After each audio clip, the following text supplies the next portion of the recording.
Welcome to Mindful Management, Creating a Trauma-Informed Work Environment, a podcast by Chefalo Consulting, where we share the knowledge, stories, and resources you need to create a trauma-informed culture that supports wellness, growth, and resilience. I'm your host, Shenandoah Chefalo. Welcome, everyone. So glad to have you back for another episode of our lovely podcast. I am super excited for today's guest. I probably say that way too much, but I know a lot of amazing people, and today is no different. On today's episode of Mindful Management, Creating a Trauma-Informed Work Environment, we are delighted to welcome a longtime friend of Chefalo Consulting, Doug Smith, to our show. At 18 years old, Doug was drafted second overall into the NHL and would be as the youngest player to have ever played for the Los Angeles Kings. We should talk about why 18-year-olds are allowed to play in the NHL, Doug, but maybe we'll get to that later. The next 11 years of professional sports were defined by many successes, some failures, and the brutal culture of a gladiator sport. His career ended suddenly when he shattered his spine in an on-ice collision with the end boards, changing his life forever. Doug pivoted to develop a trauma management model, System 438, which addresses recovery and maximizes human performance. Through his best-selling stories and books, all of our listeners will know the trauma code would have stood out to me for one simple reason. Nothing to do with the NHL, more football gal, but I was interested nonetheless. But Doug reveals a simple and repeatable process for continuous improvement called System 438. It's a process that he's used himself to improve mental performance and recover from emotional and physical trauma. System 438 is repeatable, and it's a tool used and endorsed by neuroscience. Doug integrates his personal experience and professional insights to help individuals and organizations enhance their resilience and operational success. And we are thrilled to welcome Doug to our show. Doug, welcome. So great to have you today. Well, thanks, Shen. That was a mouthful for sure. Well, you've had quite the experience. I mean, I think on paper, most people would say, how does one Doug Smith and Shen Chefalo even meet? That's the first thing to begin to even know each other, because we've had such different yet similar journeys, right? Like we started in very different places. You as a professional athlete at 18, me, a homeless kid in the foster system. And some people might say, what do these two things have in common? But Doug, I think we both know that sort of when facing dramatic life changes, there's kind of these milestones that mark your journey. And I'm just wondering for you, thinking about those milestones from professional athlete to now thought leader in trauma recovery, how did you even get here? Shen, you're absolutely right. We both are working on managing this beast called trauma. Right? It's a beast. It's like your 800-pound gorilla. So let's call it like it is.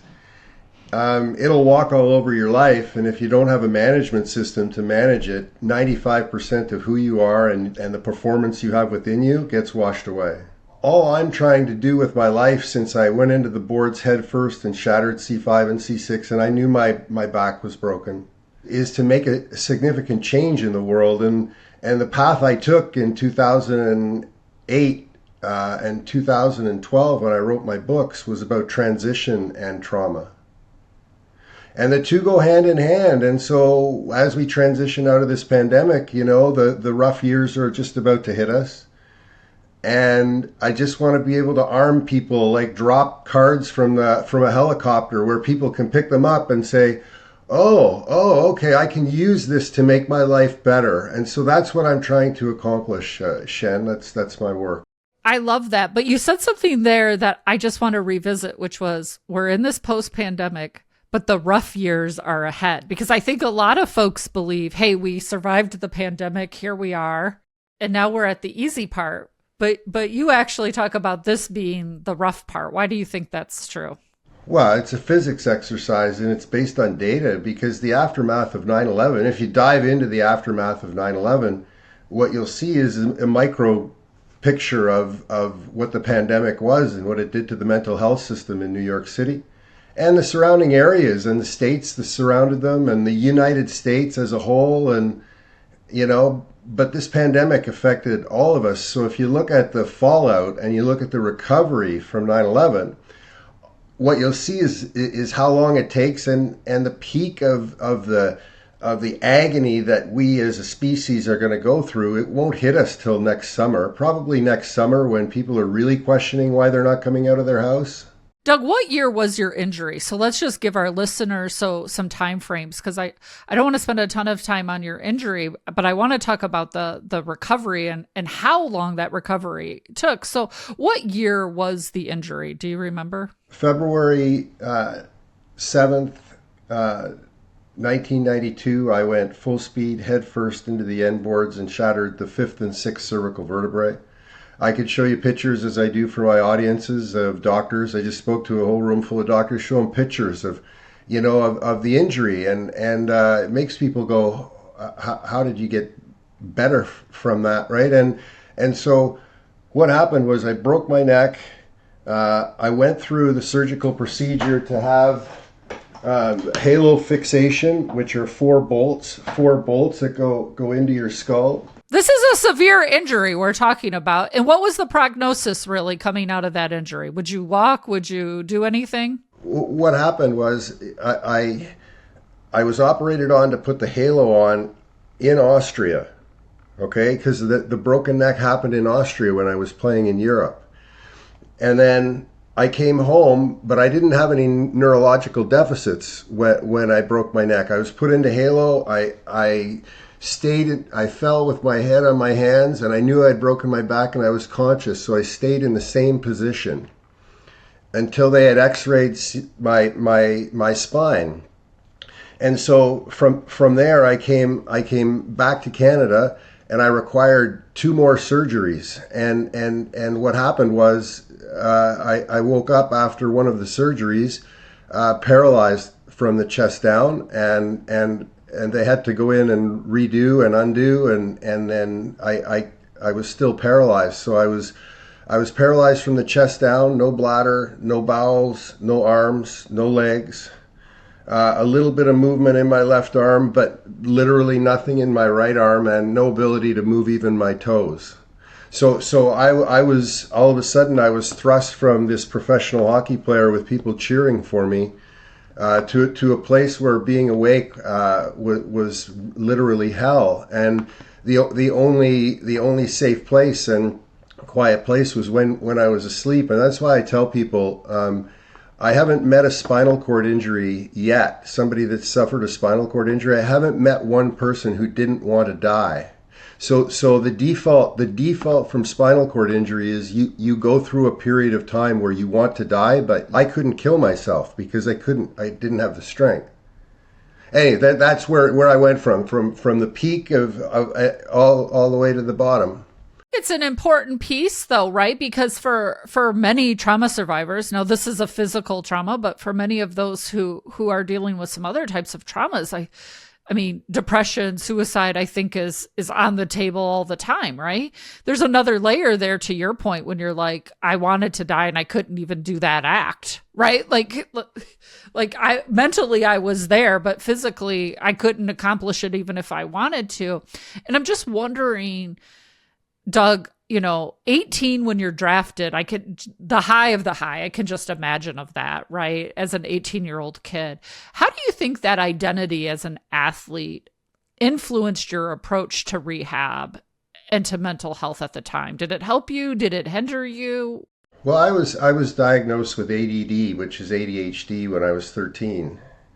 And so I have this wicked type of brain that manages spin and can handle great speed. I have this gift, and it was really from my mom, because it would have been taken away because they wanted to put me on Ritalin when I was 13, and so she put me in meditation instead of putting me on Ritalin, and we went to meditation classes, my mother and I, and it was hell. It was hell. Seriously, if you're a kid listening to this, or mother or father, it was hell at 13 doing it. But then, when I got into troubled times, when I was in the NHL at 18, and then when I broke my neck, I pulled that meditation out and I used it. And today, I've translated all my work in the trauma code into a series of meditations, so people don't even have to read it. They can put it on when they go to bed. What a gift from your mother, by the way. Like the foresight to say, I'm not going to listen to these doctors. I mean, because what we know now versus what we knew then about Ritalin is completely different, right? But the foresight of your mother to be like, I'm not so sure I'm going to go the medicated route. And what I hear in there, Doug, which is something I talk about to our listeners quite often, is using what some might say is our greatest weakness or our deficit as actually our asset. So in this case, right, you might see ADD or ADHD as a weakness, as a deficit, as something that's wrong, versus, Doug, something that's strong in you. The fact that your brain works in this way to help you through this rehab. Oh, I never would have made the NHL. When I get set on something, I stick with it for 7 years. I was given this gift that, like with a frisbee, I can spin a frisbee on my finger. I can spin a basketball on my finger. So that's the world that I live in. Do you remember a time in your recovery, kind of post-injury, where it started feeling easier, maybe mentally and physically? Was there something where it was just like... When I realized what made life easier, when I was lying on the ice and I realized it's not about being the best in the world, it's about being the best for the world. Because when I was lying on the ice, I didn't see, and this is so important, I didn't see all the goals that I had scored, all the times that people had told me I was great. That's what happens, right? People do that constantly with you. All I could see was the times I had let people down. Like if I wouldn't have shown up today, on the show, or I didn't show up for my buddy's wedding, Larry Murphy, who I played with, and I just, because I had other important things for Doug Smith in mind. And what I've found through my work is as soon as you turn the lens on yourself, you start moving into depression and mania. And you don't want to go there. It's a scary place. How do you just go from being an amazing athlete to then the rehab that you had to go through, because then you went to being unable to move at all for a long period of time, to coming out, to then standing on stages telling folks your story? Okay, here it is, Shen, and this is a quick lesson. You see this thing right here? Those are self-tapping screws. They have to be screwed into your skull 3 millimeters to keep your head in place. Once that's done, your head is locked in place. Your head is locked in place, and when you walk into a room, you have to look everybody in the eye.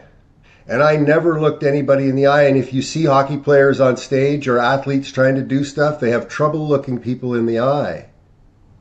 Okay, most people do. Most people do. And so what this did was it locked me in this position where I was locked. And unless I closed my eyes, everybody in the room was looking at me, but I had to look at all of them. And that changed me. During the time I was in the halo, if you want to go through a program, put a halo on. And when they put that halo on, I made a decision that I wasn't going to be put to sleep because they knew my neck was broken in 100 places. And so I chose to stay awake for the surgery. So I let them screw self-tapping screws, 4 of them, 3 millimeters into the skull. And I was awake for the procedure. So I got to experience the whole Frankenstein thing. You know what I mean? Quite literally got to experience the whole. I mean, some of us talk about it in a fictional, we feel like Frankenstein and the Beast monster, but you have a more literal sense of being Frankenstein. So I want to talk a minute, Doug, about how you developed the System 438. And this is what I want to say, because you have this great card. I'm not making this up. This is what it says. 4 traumas. We all experience catastrophic physical, catastrophic emotional, cumulative physical, and cumulative emotional. The 3 priorities of our subconscious brain: meeting basic needs, clarity of thought, and helping other people, and 8 behaviors that feed the 3 priorities: awareness, purpose, motivation, focus, believing in self, trust, asking for help. I'm going to emphasize the asking for help because it's one that I spend a huge amount of time talking about, and emotional control. When or how did you decide to develop this? And what were some of the key factors that you considered when you came up with System 438? Oh, it came from the behaviors that I identified in this book, but they had no order to them. Okay, so I had to break it down into behaviors and then apply from my first book.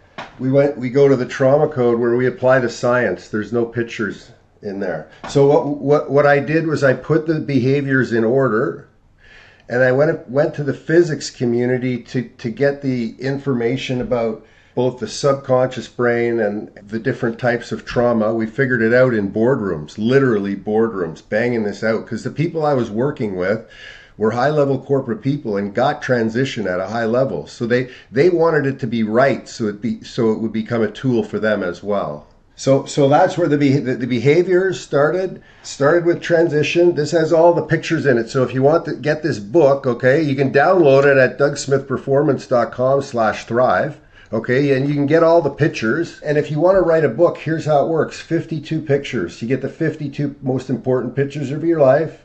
You write 140 characters about each picture. You put them in chronological order and lay them out, and you'll keep writing, and then put that in your first book. Second book, organize your thoughts.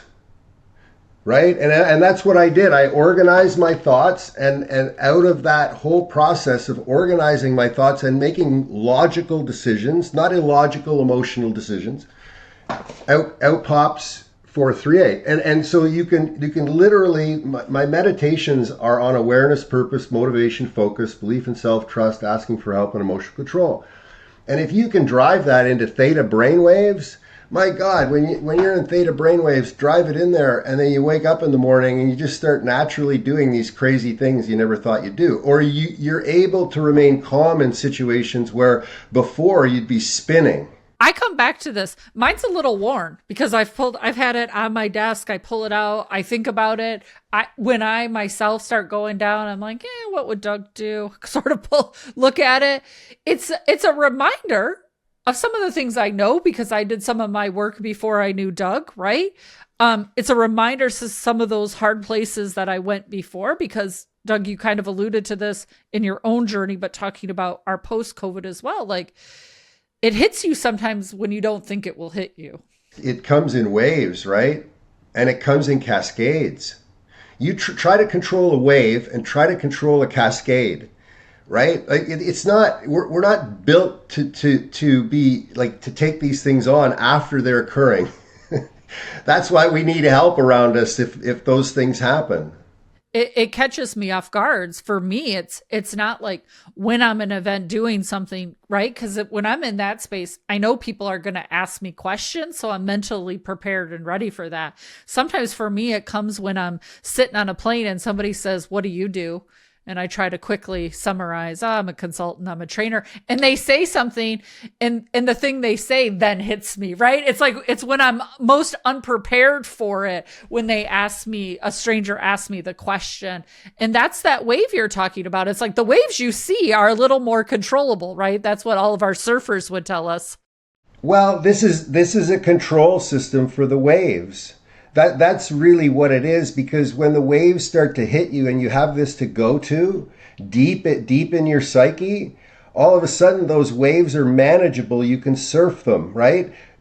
But if you don't know how to surf, it sneaks up and all of a sudden you're spinning a little bit, and then you go back to this and you go, oh, okay, well, there's a logical approach. Okay, it's not that the trauma that you've experienced is ever going to go away. Ever in your life, trauma will always be with you. It just doesn't have to control you. And that's short-term trauma and long-term trauma. That's not trauma. Is trauma. Forget this. PTSD is trauma. It's a symptom of trauma. And so we're all focused on all these symptoms because that's what the system wants us to focus on, I promise you, and not focused on what trauma is, which is a solvable problem across a wide span, because recovery and performance is on the same threshold. Okay, so if you look at the science, it's on one, it's on the same, it's a spectrum. Recovery and performance is a spectrum, so it doesn't matter how damaged the brain is or how well it's performing. Your brain only wants one thing. It wants to get better. It doesn't matter if it's a pro athlete or it's lying in a bed with a brain injury. It doesn't matter. Your brain only wants one thing. What is your job? What is your job consciously? Consciously, we're going to get into some discussions about the waves and neurowaves because consciousness is going to be your way out. I personally believe that the future of the human race will be built on consciousness as a piece of anatomy. You're right, because the brain's sole thing is to survive at absolute any cost, right? So survive at any cost. It'll take your body out on the street, and if you think it's time to end it, and you've only got one option, it's suicide, right? Like, that's why people commit suicide, is because they're left with one option, and their brain carries their body into that environment, right? That's just the way it is, and some people would argue that, well, no. Well, I want to transition to something else, but before I get to that transition, I want to talk about the challenge around purpose. Because this is something else you and I have talked about in the past. And what's my purpose? Why am I here? What does all of this mean? It's a question I especially want to ask you because I think right at 18, you had a purpose. It was hockey. That was it for you. I think for anyone who's a professional athlete or good at any one thing, music, art, right? Like whatever that thing is at 18 that you just can't do anything else. This is my thing. It feels like that's your purpose in life until something happens, Doug. And in your case, a severe injury, right? So what's the challenges around purpose and maybe even finding or transitioning purpose? People don't put awareness before purpose. That's what happens. They make the huge mistake. This is a mistake. If somebody goes to the front of the room and says, I'm here to talk about purpose, we're going to do that, you haven't engaged your audience yet. So because they're not even aware of what that could possibly mean or how purpose would work and what other behaviors you need to feed your purpose. Purpose is getting this message out. My purpose is to feed the world with the stuff that I've created when I'm happy with its quality, After I field tested it for like 2 years, I go, let's share it with everybody. It's crazy. I'm crazy that way. I don't want to give somebody something that's going to cause their plane to, hesitate. But that's a piece, is that we sometimes maybe, because I hear this especially from a lot of young people right now, like, I don't know what I'm doing in the world. I don't know what my purpose is. Like, are you supposed to just be trying things? Then you go, have you read this book about organizations? Well, no, I'm not reading that stuff. Well, we could talk about Ron. Well, we'll put a link, by the way, to Ron's book that Doug just split up. Yeah, well, we'll talk about how it scales, but I'm just feeding your conversation about kids today. You try to feed them this information, but the phone is in their hand. So instead of like when we were kids, there was nothing to compete with books, right? Now there's competition for books, and it's very good competition. It's every answer at your fingertips, man. Yeah, but you don't learn anything. That's the frightening thing about it, and I'm guilty. I'm guilty too, and I'm working on all sorts of different things all the time to manage it, because I've become to terms with the fact that it's traumatizing me. But until you come to terms with the fact that it's traumatizing you, you're not going to do anything to manage it. I leave my phone upstairs by the bed. Don't bring it downstairs for hours in the morning. I have to. It's an interesting thing. My partner and I were just having this conversation last night watching TV, watching sports, of course, right? And we'll ask each other a question like, hey, where'd that person go to college? Hey, what, right? And before, you'd have to just sit in that wonderment and sort of like think in your brain, where was that? Now all you got to do is pull out your phone and ask it. And in 2.2 seconds, you've got all the answers you ever wanted, right? Like, you don't even have to allow your brain to wonder anymore. And I think that's a dangerous piece. Like, it is if you don't have something to counter it. So like at the end of the day, this is just countering something that already exists, right? And so can this counter a phone? No, I'm not there yet. Like I can't even conceive, but geez, put a dent in it, you know? Like just put it, that's all. Like become aware, and this is where we get into purpose. Become aware that it's happening to you. Don't say, well, it can't happen to me, I'm just too tough, you know? That doesn't work. So there's a lot of leaders listening, Doug, that we have a lot of leaders in all different kinds of capacity of what leaders mean who are listening to our podcast. In your experience, how does workplace culture impact an individual's ability to recover or not recover from personal trauma? For the organization, it's your number one competitive advantage is culture. And we won't get into that. And what's the second part of the question? We'll get into it later if we have time. But how does culture impact the individual's ability to recover? Well, you become what you're around. And so inside a culture, you become what that culture is. So if you join a company and you're already getting abused in the first week, you know, that's not, I mean, within, you know, you tell somebody 50 times not to do something, they don't do it anymore. And so you're being managed by something that isn't healthy. You felt it when you were in there the first time. And within a couple of years, you'll be it. It's the parallel process, right? We are the things we're around. There's no avoiding it. I mean, you talk about that even in team sports, though, right? Like, I mean, we talk about it with, should this coach be fired or not? What's the team culture? What's it like in the locker room? Oh, it's a terrible locker room. It's the same thing when we talk about businesses and organizations and systems, right? It's really no different. Yes, but what happens is professional sports lags behind because they don't have the financial constraints that regular business does. So regular business is out there on the front edge, right? And I see both, and I see how slow it takes the NHL and the NHLPA and these people to move things along because they're just not motivated enough because it looks like profits are going up enough, and oh, that'll be just okay. And it is, but it could be much more. Well, there's also not competition, right? I mean, there's not another NHL. So it's just us versus if we sell widgets and there's 3 companies that sell a similar widget and you're competing in that level, it becomes a different thing. Well, it's because of culture, the professional sports has gone through the roof.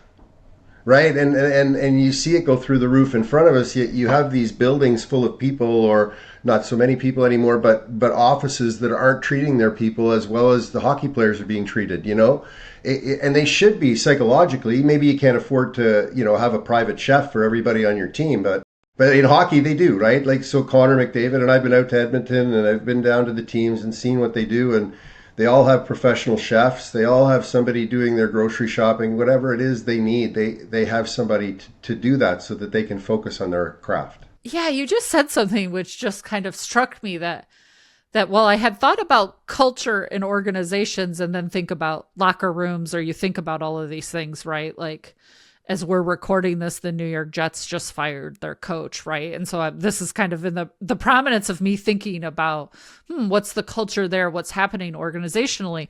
But you just said something like, yeah, but the way the players get treated, right, isn't the way that organizations are treating their players, which for me was just this aha, like my whole brain, I think you saw my eyes went, wait, yeah. What happens if leaders, if CEOs began treating their talent, their employees, like the talent we see in sports, right? If we did a comparison. With the financial constraints they have to put on it, you know, their CFO has to be at the table having the conversation, you know, can we afford to do this? And what's our return going to be on this? What if we do this? And, you know, people aren't really looking at that yet en masse, but that time is coming as we see like 1 in 13 businesses survive, right? You know, like you're going to have to do these things or you just simply won't compete. It won't work. So you kind of had told us one of these, Doug, that like leaving your phone up in the room before you come down for the day. But what other daily practices or routines do you recommend you're maintaining for mental health, resilience, especially in high stress environments? Do you have some tips for folks? Yeah, move. If you can, move like as many times a day as possible. That's what I do. And I make sure that people around me know that that they can remind me of that freely at any time, and I'm not going to get upset with them. And when I don't want to go for a walk, it's time to go for a walk, you know? So I do Say things that again for the people. Like when you Yeah. don't want to, it's probably the time to do it, right? Yeah, I mean, it doesn't make any logical sense. So that's when I pull out my system sometimes, right? Because for me to not want to go for a walk with my wife and our little cavapoo, and it's like around a block, it's like what what could possibly be going wrong? That's a mistake, right? And then I go and I forget all about the concerns and worries about whether I should have gone or not. It was the right decision. So play with this stuff, you know. That's what I recommend to people. Get your hands on it and play with it. What lessons from your career have proven invaluable? I guess trust. You know, if I trust you, Shen, you can. I can rapidly internalize your belief in me, and if you trust me, you can rapidly internalize my belief in you. And you can get that from every single human being you come across. Now you got to be wary and you know, but if you're introduced by a friend and you're still not trusting that person, boy, you're cutting off your opportunity. You might be successful in the future, but it's going to take you twice as long. I'm so intrigued that you said trust because it's something I hear all the time in business. We don't have safety, we don't have trust. And when I stop and say, what do you need to get those two things? Mostly everyone blankly stares because I'm like, you mostly will just trust, like, if you go through the Starbucks or McDonald's or wherever, right? Like, you trust that person to make your food, give you your food. You don't even know them. Like, and you trust that you won't get sick. And so I'm just interested then when it gets a little closer to us, when we talk about these interpersonal pieces, because I think I agree with you so much that trust is so critical there. But so many of us, I think, because of the things that have occurred to us, almost refuse, like we're obstinate, like we're trying to rebel of, I'm just not going to trust anyone because I've been hurt or harmed. Stop subscribing to thinking that if you stand 6 or 8 inches taller than somebody else, you have power over them, right? And that's what the old system, the industrial, that's what's happening right now is the new leaders realizing that it's not about that little step that you get every time you move up management so that you can boss people around. People still haven't gotten it in their head that it's not about bossing people around. When I left the NHL and I started in business, I thought it was about bossing people around. I was there, but it used to be that way because we could hide information and information wasn't available, and you got to stop doing silly things like when the whole world is watching. Thinking that the whole world isn't watching you is insane. I relate so much because I think if I could go back to my first job of managing people, I was horrible, Doug. I was terrible at it. Because to your point, for me, it was, do this, do that. You're not doing it. You're not doing enough. To the person I am today, where I think, God, I don't even know how those people, how they didn't just take me out back and shoot me, quite literally. Like, I was a terrible human being. But I felt terrible inside. Yeah. And that's how I felt too. I hadn't done my own work at the same time. Like, I was faking it. You didn't know why you were there. You thought. Yeah, you thought you knew why you were there, but if somebody would have come up and asked you why you were there, you would probably want to fight them because that's not the question to ask Shen today. All of that and 10 times over is so true. Like, I mean, I was in so much pain, right? And not physical pain. We've been talking a lot about the physical pain today, but like emotionally, mentally, I was running from my own story. I hadn't even told my spouse I had been in foster care at the time. Like I was spending so much time and energy running from who I really was that, of course, like the only thing I could do was boss other people around, because if anyone were to turn it on me, I would be exposed, and that would be the worst possible thing for me, is this idea of being exposed, where today I sit in management and have a team, and I get an email almost every day from somebody who says, "Can I come work for you?" And every time I get the email, I think, my, how the world has turned, right? Like, but I also know it's because I've done this really hard work that required me to to go to some really dark places. Like it wasn't always sunshine and rainbows. Yes, and I have a team of people even today around me. My aunt is an RMT. I have Dr. Tomlinson, who's at the Anatomy of Trauma. So if you go to anatomyoftrauma.com, you'll see my story there as well. I'm doing a lot of work just on myself about unlocking my own brain. Like this is Dr. Northoff, and so if you look at this, so the brain is coded before it becomes conscious. So you don't have any consciousness of me coding you right now. See those? It's linear, right? And then there's a gap, and these are like encyclopedia books. And then there's a gap, and then you get the waves, and these are the waves that you're talking about. That's the consciousness that's coming in, okay? So coding, then consciousness. And we'll put links, by the way, for our listeners to the books. If you're listening, if you're not watching, Doug is holding up some books, Unlocking the Brain, Dr. Northoff. Dr. Northoff, yeah, like it give you the foundation. These are all on my reading list. I'm trying to trug through some of these books that he's talking about right now as well. They're not. I'll save you getting an encyclopedia and very small print and the scientific research behind it. Here's Georg's book, just came out. It's called Neurowaves. Okay, and what it is it's about removing duality. Okay, so we all have a story, and we all have a story we tell ourselves. And so if you can remove the story that you tell yourself, you'll be happier and healthier, more productive. So that's removing duality. So he explains how scientifically the process works. So he's got a PhD in neuroscience, PhD in philosophy, and a PhD in psychology. So Doug, you don't know this. That book is on my list already. It's coming up in 2 books. I got 2 others you recommended to me that are coming before that one. Oh, I'll do this one first. I have to also send that book to my daughter, who is a photography major, and she's at MIT right now studying time in the 4th dimension.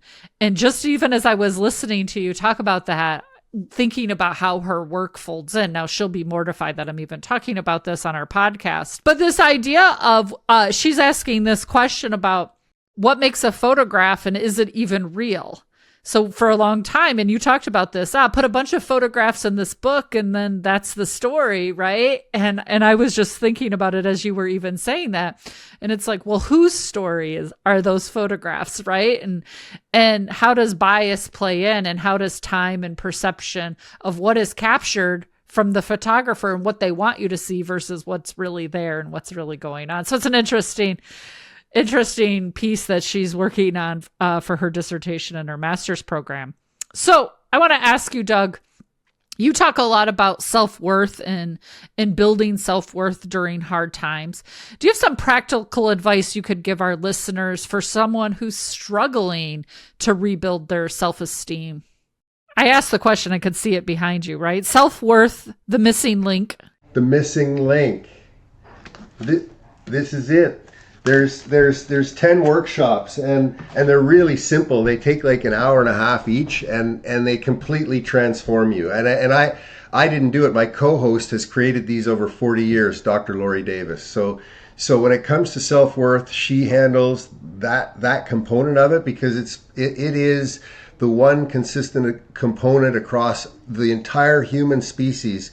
We all feel like we're walking around and there's something wrong with us.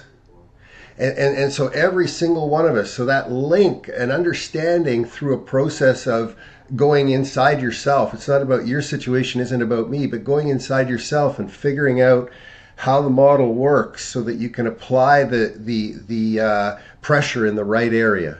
You know, and when I say pressure, I mean kind pressure. You know, nudge certain things along, and the other ones will become whole.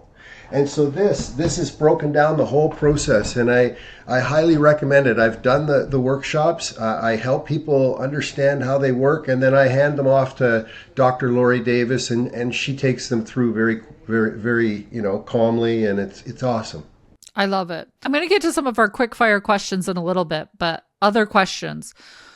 You're plugged in. I mean, you're the guy I go to when it's like, hey, Doug, what's coming down the pike? What are people working on? Because you're plugged into the innovators in this work.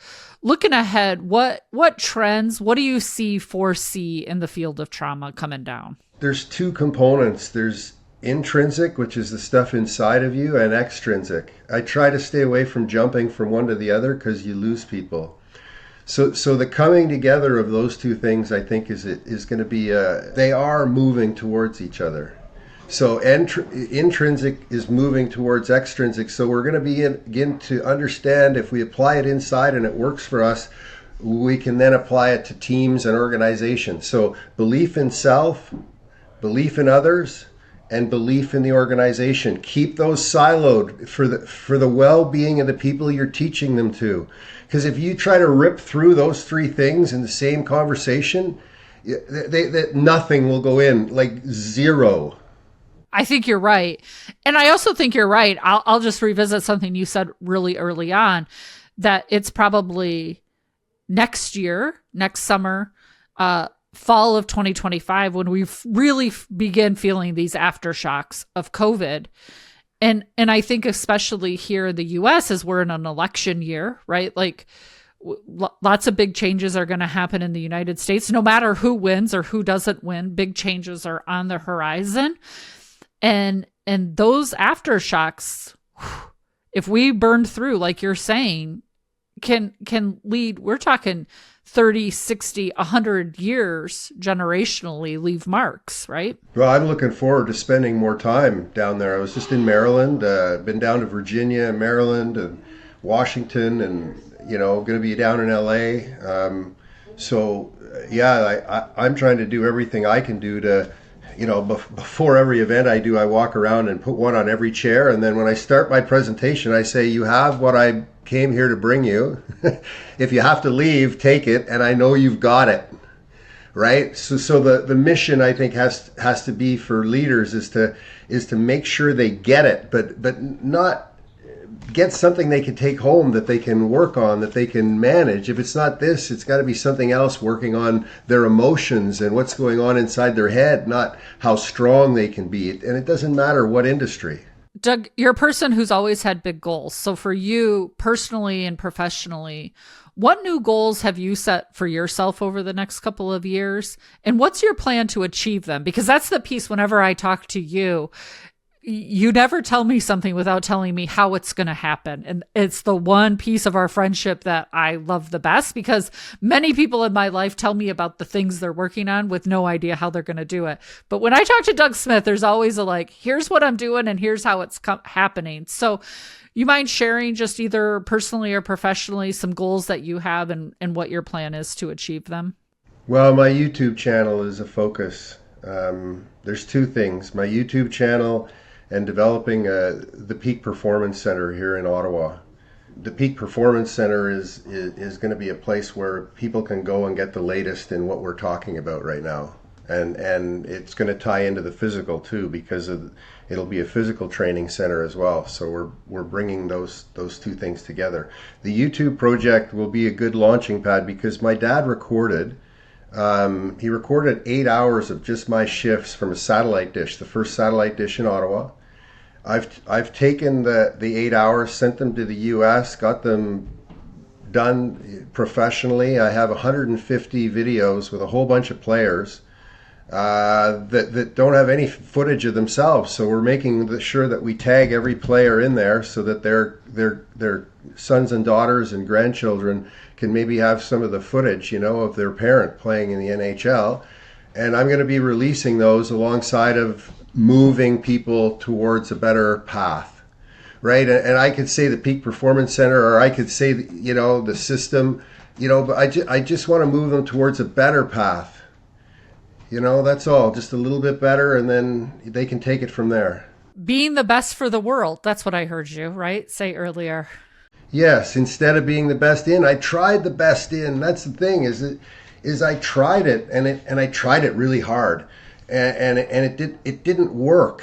I promise you, it didn't work. So whatever you think you're chasing, trying to be the best in the world or the best CEO or getting all the accolades, I assure you, it's not going to work. I'll double down with you, Doug. I'll double down with you on that. And frankly, I've never been the best at anything, and I'll still double down with you on it because I just know how damaging it can be as well, right? So, Yes. Key piece of advice, someone who's out there, who's listening, who maybe doesn't know anything about Shen or Doug, and they've just found this because maybe a friend shared it with them, who's on a recovery journey of one kind or another. What's one key advice for them to redefine their path and where they are? You know what? If you were in a hospital bed and you were paralyzed and you wanted to get better, like that's the worst situation, right? And anybody in between that and doing fantastic, I would say to them, if they want to improve, understand your inner physician and you. All right, because the way healthcare is going, like let's just be wise about this. Like understand who you are and what your inner physician is. And this saved my life. It got me walking again. It got me going physically. But but the process, as soon as you start reading your inner physician in you, you'll never go back.